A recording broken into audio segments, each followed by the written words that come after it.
All right, ladies and gentlemen, boys and girls, we have ourselves some breaking news. The Seattle Seahawks, as of 20 minutes ago, have announced they are bringing back a defensive end from last season on a 2-year deal. Unfortunately, it's not the defensive end that a lot of people were hoping to get or wanting to get, but maybe it will end up being the defensive end that we needed. I'm kind of doubtful of that too, but regardless, as of 20 minutes ago, Brady Henderson announced the Seahawks are bringing back defensive end Benson Mayowa on a 2-year deal. This report has been verified by Rappaport and a couple of others. So it looks like it is indeed the case. So we don't know the financial details here quite yet. I haven't seen any salary numbers. I haven't seen any cap hits. I haven't seen anything like that. All I know is that it's a 2-year deal, and for all we know, the second year might be void. The second year might be a fake year that we all know he's not going to see.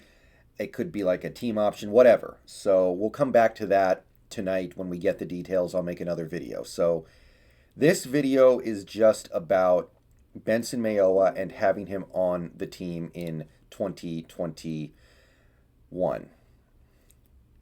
Benson Mayowa is a good player. He's a decent player. He was effective for us last year. He did a lot of good work. And whatever little bit of pass rush that we had in the first 6 to 7 games of the season last year can mostly be accredited to him.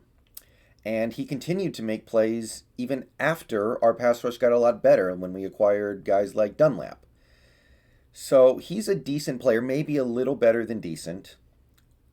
But my concern right now, and this is kind of the downside to this, my concern is that the Seahawks are going to view this as, oh, we're good now.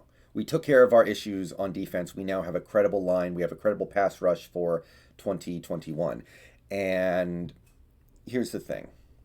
Let's take a look at Benson Mayowa in 2020 first. Okay, so Benson Mayowa, he's going to turn 30 in a little bit here. He's going to be 30 this season, so age is not really a problem.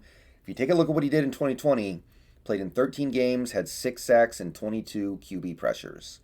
Had he played in all 16 games, it probably would have been about 8 sacks and 26 pressures if you average it out.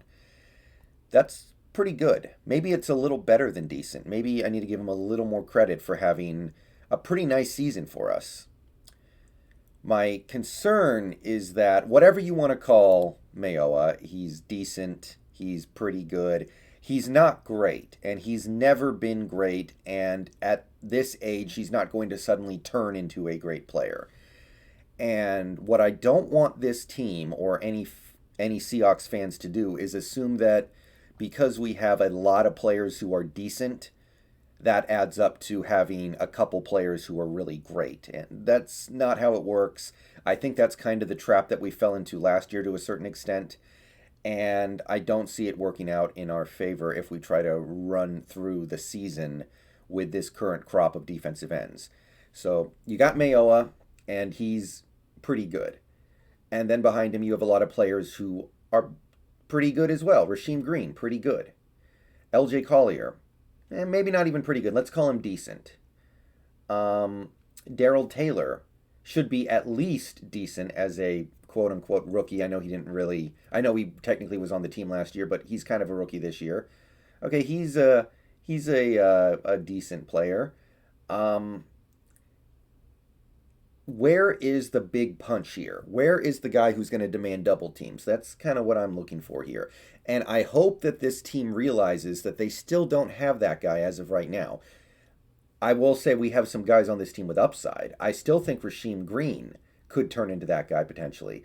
I think that Alton Robinson has a chance as well. He's another guy who proved last year he's at least decent, and he has a place in this league. Players who are decent have a place in the NFL. You need those kinds of players filling out your roster to win a Super Bowl. Decent players make the difference on a couple of plays in playoff games and crucial moments all the time. But where is the guy who's going to draw the double team? Where's the guy who's going to make everyone who's around him better? Even after this Benson Mayowa signing, I'm not seeing that. Mayowa had a really good year last year, and had he played all 16 games, he probably would have had about 25 to 26 QB pressures. I need that guy who can get to like 35 to 40. And I'm not seeing him on the roster yet, And I don't think we can count on anybody currently on this team at defensive end, be it Alton Robinson, Darrell Taylor, Rasheem Green, or LJ Collier, to get there this year. So we'll talk more about Benson Mayowa's exact contract when we get it later tonight, hopefully. But right now, I'm thinking, okay, we added another decent player. There is nothing wrong with that. But don't you dare think we're done yet.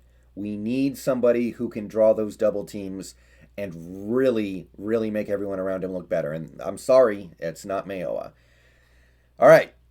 Benson Mayowa is back. Let me know what you guys think in the comments. Filling out that defensive line, but the way I see it, there is still a clear and obvious hole that needs to be filled sometime this offseason. All right. See you guys later tonight. Peace out. Go Hawks.